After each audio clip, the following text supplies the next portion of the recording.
James Twin for the untouchable true school sports. Let's go, baby. Bow! Be careful what you wish for because it can become a reality. Yeah. All right, so happy Monday to everyone out there in the world. I hope your week is out to a phenomenal start, as is mine.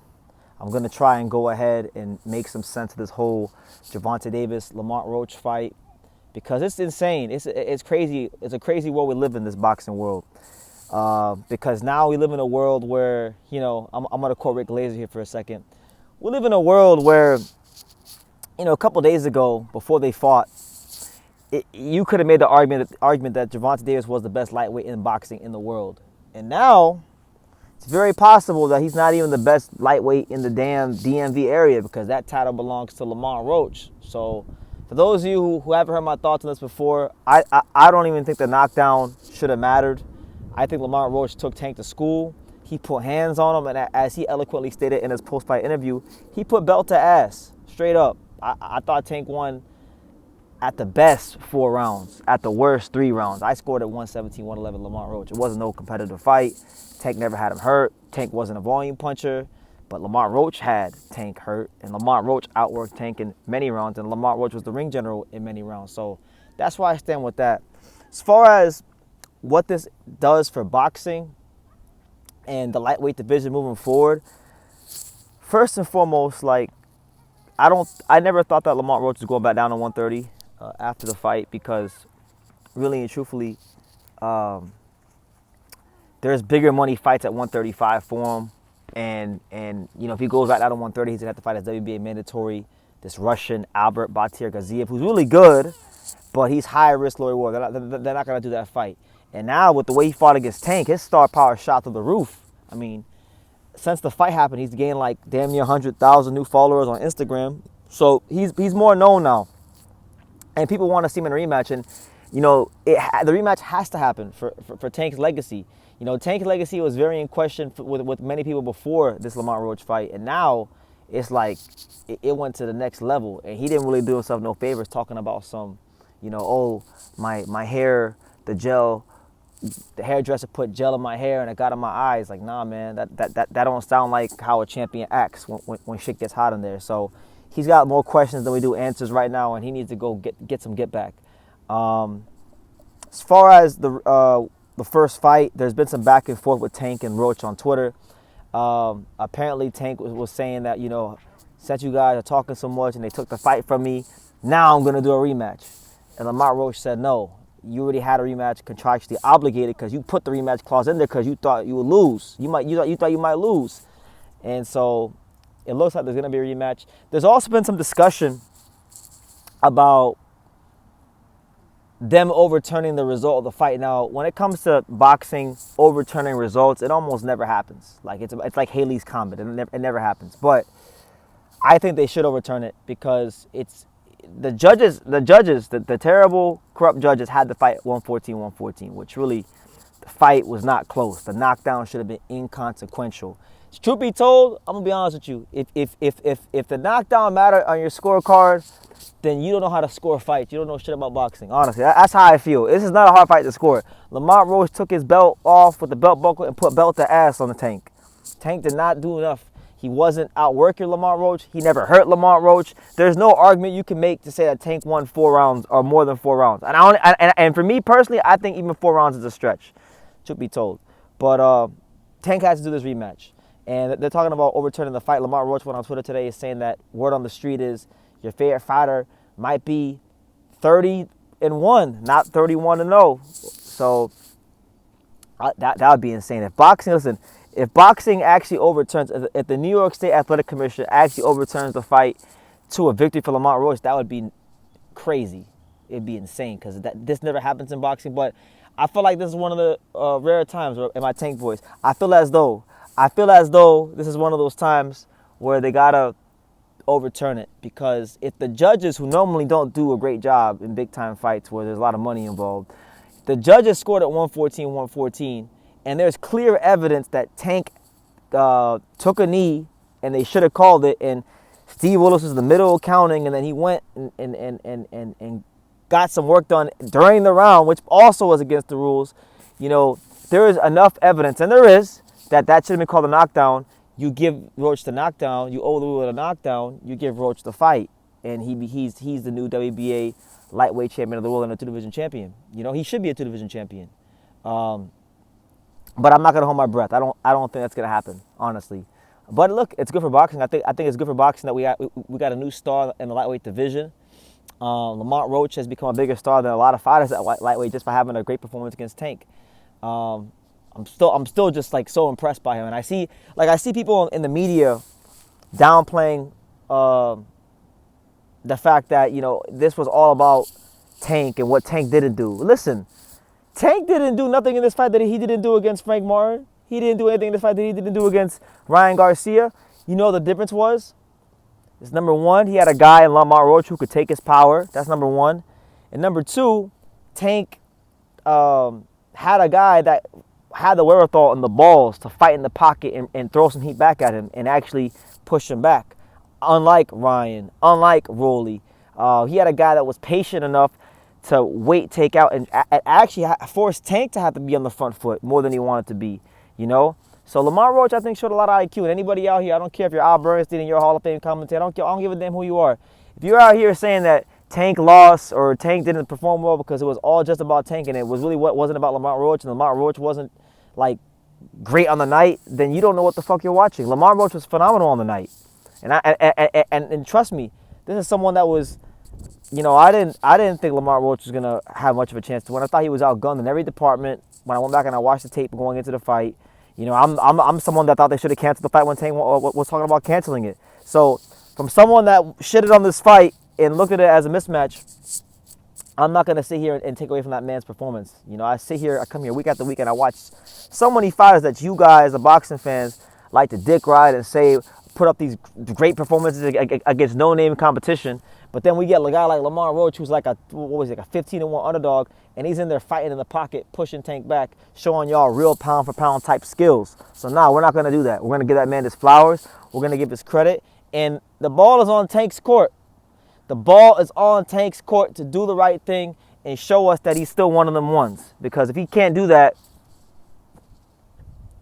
then I guess that everyone was right about him all these years. We're at a crossroads. We're at a point in Tank's career where the rubber meets the road. He's 30 years old. You know, he hadn't really been in too many legacy-defining fights. Matchmaking, very questionable, right, throughout his career. And I like him. I still think he's got a better resume than people give him credit for, but it's not like a great resume, but it's not a terrible one either. It's mid. It's cool. It's in the middle.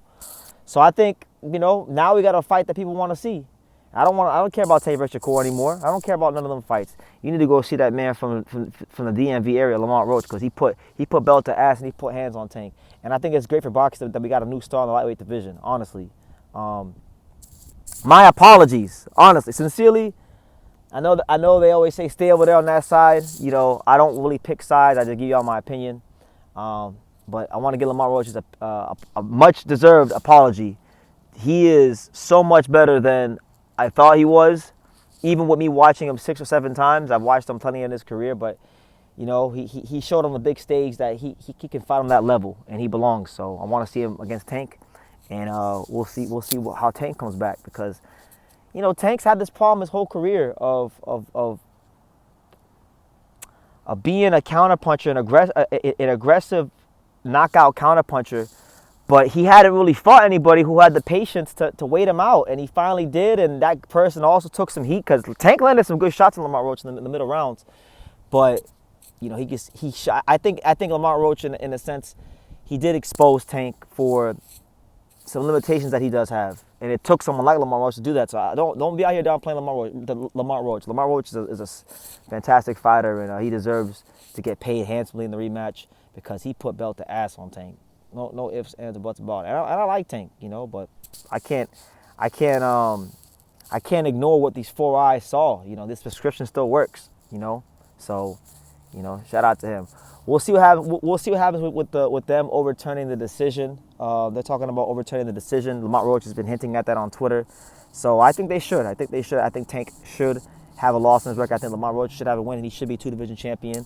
He should be the new lightweight champion of the world, and it just sucks that they couldn't get it right at real time. So he could have had his moment right there in front of a sold-out Barclays Center crowd. But, you know, better late than never. So I'm sure he wouldn't be mad if they gave him a decision, but they're going to do a rematch anyway. And Lamont Roach is going to go ahead and get his opportunity to put belt to ass again. And Tank's going to get his opportunity to show if he really is what they say he is, what I even thought he was, because he looks so much worse in this fight than he did against Frank Martin. And granted, I don't think Frank Martin is better than Lamont Roach, and I actually didn't even think that before they fought, to be honest with you, before Lamont Roach fought Tank. But in that fight, Tank had showed some growth and some maturity. I didn't see those same things in this fight. So, yeah, he's got some soul searching to do. And I think Tank also, and I'll end the video on this note because I'm going to go live later on, and I have more content on the way, so stay tuned. But as far as with Tank, Tank needs to get whatever he needs to get in order with Calvin Ford, because I'll tell you this, I was talking to a lot of media people that were there press row for fight week, and the discussion amongst a lot of us in the media was the fact that we could all kind of sense that something isn't quite right with Gervonta Davis and Calvin Ford. There's no way to reconcile hiring Barry Hunter for a Lamont Roach fight, right? Because you're like a 15-1 favorite. Why are you hiring Barry Hunter to be your main trainer but still keeping Calvin Ford around? The optics of it didn't look good, didn't look well. And really and truthfully, you kind of saw everything come to its crescendo, to a head in I believe it was the middle rounds, where there was a lot of dissension, a lot of commotion in the corner. You had Gervonta Davis basically telling Calvin Ford, be quiet, listen to me, and it just didn't look good, man. Something isn't right with Calvin Ford and Tank, and I'm not gonna pretend to know everything, but you can kind of see it. You can see it, and truth be told, all respect to the brother Barry Hunter, who's been a mainstay of the boxing area, the boxing community in the DMV area for a long time. But man, I'm a big proponent in life when you're on the road to success, and when you're chasing to accomplish things that are great. I'm a big proponent of if it's not broken, don't fix it. I'm a big believer in you stay with the people that got you to the dance, and Calvin Ford is the guy that got Tank to the dance. He's the one that made Tank. That's Tank's father figure. So the fact that they're not on one accord right now, that's also playing a role. And I think that's something they got to really get in order if he wants to beat Lamont Roach in the rematch. Because I'm telling you right now, Lamont Roach is going to get a lot of confidence from that fight. He understands what Tank is punching like. He understands what to do now. He knows now that he can put Tank on his back foot and hurt him. But Tank, does Tank really know? Does Tank really know that he can hurt Lamont Roach? Because he never really hurt Lamont Roach. He may have buzzed him here once in the fight. Maybe. I don't think he did. But I think Lamont Roach might actually be as crazy as it sounds, because I can't deny what these four eyes saw on fight night. Lamont, they had plenty of exchanges in those middle rounds and a lot of part of the fight as well in the pocket. And the guy that was winning the majority of those exchanges was not Gervonta Davis. So make of that what you will. But either way you cut it up, slice it, and dice it, I think it's great for boxing that we had this kind of fight, because now people want to see the rematch. I feel as though Lamont Roach being a new star in the lightweight division is good for boxing. Now it's all up to Lamont Roach to show what he can do with that, because we've seen this movie before in boxing with Buster Douglas and Andy Ruiz, where guys fight above what they're perceived to be, and then they have that stardom for a moment in time, and they can't capitalize on it, right? So how Lamont Roach is viewed from this point forward is going to be dependent upon how he performs moving forward.